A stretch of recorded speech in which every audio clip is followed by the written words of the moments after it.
Hey guys, Steph Sanity, and welcome back to my channel. So I wanted to do more bullet journal videos on my channel and have some of them be super laid back, and I just wanted to kind of film the way that I would actually like sit down and do my bullet journal. I mean, I fill it out the same way regardless, but I just wanted to have more of that laid back feel, so that's what I'm bringing to you today. I like for my monthly setups to be a little bit more professional, but stay tuned because I have a lot of ideas for just random pages throughout my bullet journal or weekly setups, and I'm going to do a couple series that I think you guys might be interested in. So if you didn't catch my June setup video, then be sure to check that out. That was my last video that I uploaded, but today I'm actually going to walk you through how I set up for my weekly spread, and I'm using my most efficient, my favorite weekly spread today. So I wanted to show you guys that because I've tried bunch of different weekly spreads, and this is just what works best for me. So I'm just going pretty slow today. I'm going to walk you through the process, just kind of hang out with you guys, talk to you a little bit. Let me know what you guys think of this video, what other bullet journal videos you want to see, or journal videos in general. But let's just go ahead and get started with the weekly layout. I'm going to start out with my favorite, the one that I've been doing like repeatedly, and that is this one. I love this big note section. I don't always fill it up all the way, but it's nice to have the option, and this is the area that I go to a lot, so I can keep this a little bit more clean. I don't want to jot down too many notes in here, and sometimes it doesn't specifically get assigned to a day, so having this open section over here is really nice. And then to go back at the end of the week and jot down the highlights, that's the section that I'm going to refer to most when I'm just flipping through months later. So the highlights is definitely my favorite part. I like having that up in the right hand corner so that when I'm flipping through, like I said, that part jumps out at me. And I need to get better with keeping up with that. Like I need to get better with filling that out because that's where the memories lie. I'm not going to go back and read like the nitty gritty stuff over here as much as I would just to get a recap up here. So I'm just going to repeat this same layout.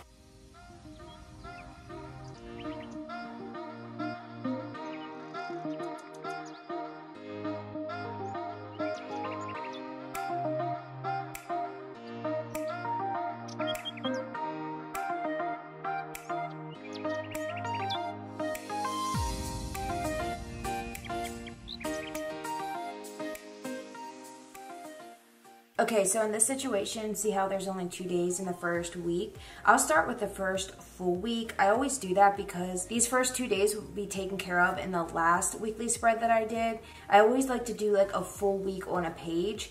It doesn't bother me if there's like a couple days missing when I look back because I have my daily log here that I can refer to if anything was important, plus my other trackers to kind of let me know what happened during the day. But I definitely have it in my last month's weekly spread. Okay, I'm going to use the darker one. Hopefully it's not too dark. Since the weekdays are a little bit hard to see, I'm just going to take my white Jelly Roll pen and I'm just going to kind of outline just the left-hand sides here. See? It just makes it a little bit easier to see, at least in person it does. Let's just start with the to-do list and highlights at the top, which I'm going to use this lighter marker here because that's a little bit dark. So I want to kind of have some contrast here and just some variation.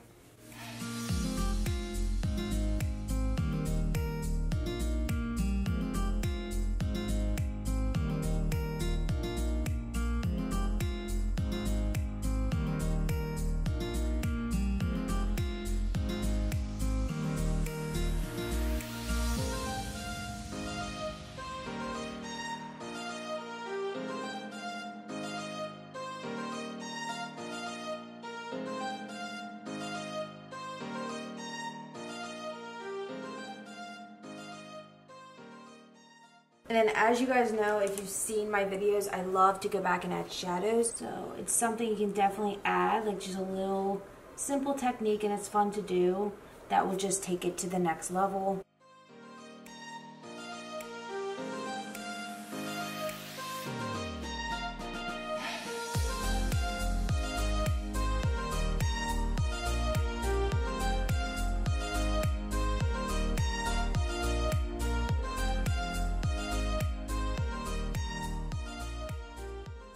Okay, another thing you can do if you see my videos, or if you've seen any kind of lettering that has that cool highlighted effect, like almost like that wet look, You can do that just by adding like a little smudge of the gel pen just in like the same area of each letter. So I'm starting with I'm doing the bottoms of the letters, just like a little blotch of white, and it gives it, like I said, that wet look. But you can also bring it up like the bigger letters sometimes. I'll just do a couple dots above that, and it kind of like breaks it away, makes those look maybe a little bit bigger than the other letters. But have fun with it. The only way that you can really get to know your style and what you prefer with your lettering is to practice. So I'm actually teaching my mom. I'm not the best teacher, but I'm teaching her how to find her own style and get the basic techniques down. She's doing really well, but I swear it gets easier and it becomes natural. Okay, so my bullet journal is a little bit more narrow than, let's say, like the Leuchtturm book, I think. Yeah, this is definitely like a little bit wider. They both say that they're A5, I believe, but I don't know. There's just a little difference there.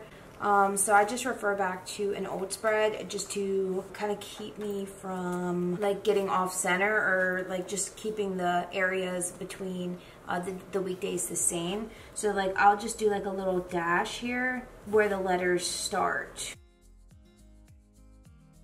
Yeah, this one's pretty simple, but this is my favorite just because it's most effective for my lifestyle. For the weekdays, I'm going to do the darker one just so it stands out against the to-do list and highlights. I'll probably do the dates with the other marker.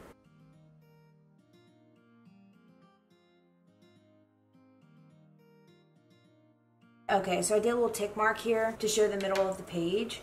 Okay, so it's right there. I've kind of gotten used to, you will get used to your own journal. You won't need like as much help or as much like counting to do, because like you'll get a feel for the middle of the page and stuff.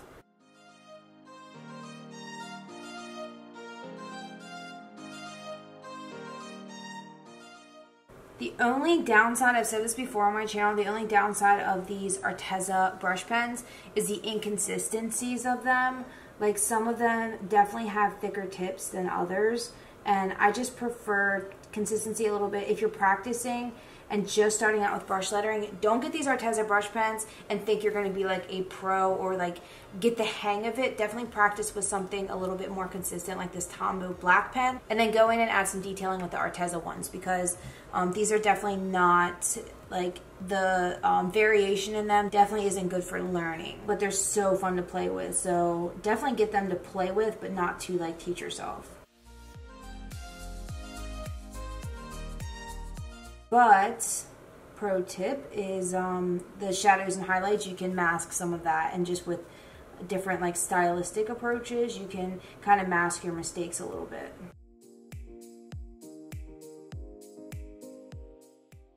Okay, see, like this kind of, it's just hard to get the letters really rounded out with the way this tip is. I have to go back over my letters a lot, which doesn't bother me at all.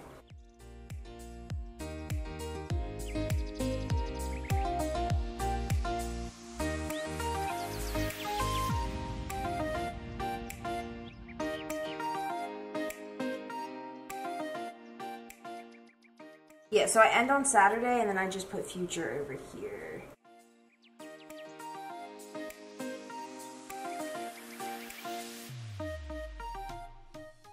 I don't always use the future section, but it's nice to have, especially if I have like a to-do list that carries over to the next week. That future section really works for that, so I can cross things off as I do them and then bring the rest down to here so I know to add it to my next weekly spread.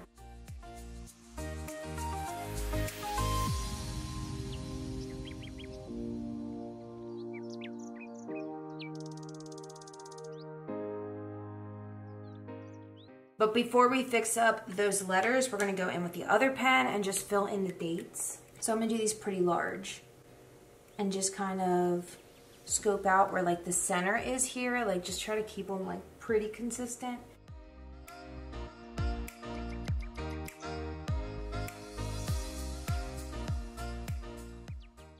Like the 6, I'm going to make a little wider than normal just to keep it in the center. The 7, I'm going to keep narrow. Do a big fat 8. Saturday the 9th. And then there we have it. I'm gonna lengthen that just a little bit. Okay, so for the letters, I'm gonna use my bigger Micron Pigma pen or Pigma Micron pen. This is the graphic. Yeah, it's definitely like a nice bullet tip here. So I'm going to use this just because the letters did get a little bit sloppy, and going over it with a thicker pen will kind of smooth out those edges a little bit. And for the numbers, I'm going to just do some highlights. Just like that. And then I'll bring those dots up at the top. And anything that kind of dips down, like the thicker lines, the downstrokes, I'm going to go in and add like a nice little splotch of the Jelly Roll pen. You can see that gives a nice effect. Okay, let's go ahead. I'm going to be careful not to touch that wet gel pen, but I'm going to go ahead and go over the left sides of the letters and also the tops. You can also do the right side and the bottoms of the letters. It gives the same effect. Just make sure you don't switch it up, because then you kind of lost that overall look of a shadow.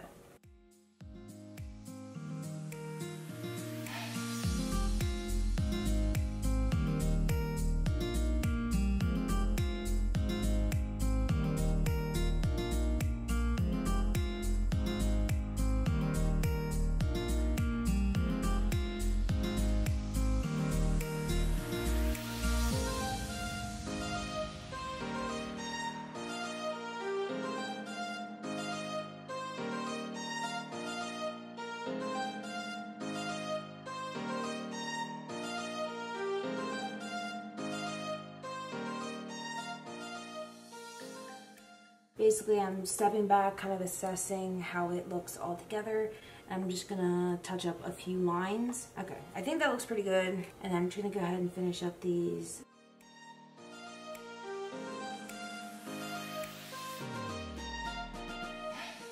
I was thinking about, let's see how this looks. It shows up a little bit. I'm not sure if you guys can see that on camera, but it gives a little bit of a gradient. If you're not happy with your lettering, just adding like little touches like this can really help. I mean, don't go overboard, because adding too much, it could just make it more sloppy, but that I actually do really like. You could also do it the other way around, which, I mean, if you've seen my lettering, I've shown in previous videos, I do that all the time, and I'll just do like designs with the darker marker within the letters. You can do dots, you can do like little like leaves sprouting up from the letters. I do that a lot. I think I've done that in some of my previous spreads if you've seen them, but anyway. Now I have to add my notes section. Actually, I'll use this opportunity to show you what I meant by that. So I'm going to use the lighter brush pen, and I'm going to write notes, just kind of even with the start of the weekdays, and just kind of make it stretch across. And I always eyeball this.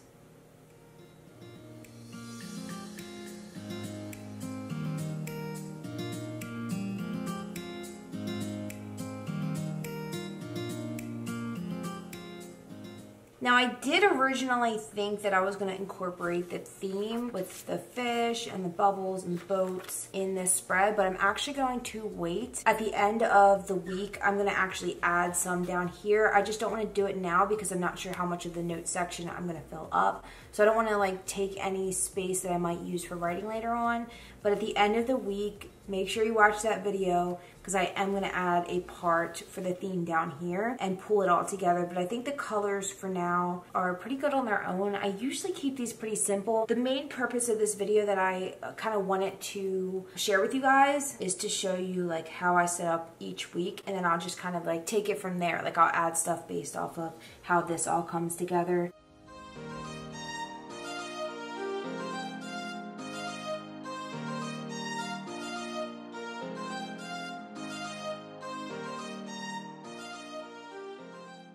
But this is my basic setup. I hope this helped you guys in some way, or maybe inspired you. And let me know what you guys think and what your favorite type of weekly setup is, and if you would use this in your own bullet journal. And if you do, be sure to let me know. And stay tuned for my next video, because that one's going to be an exciting one. But yeah, thank you guys so much for watching. If you haven't subscribed, please do. And I'll see you in my next video.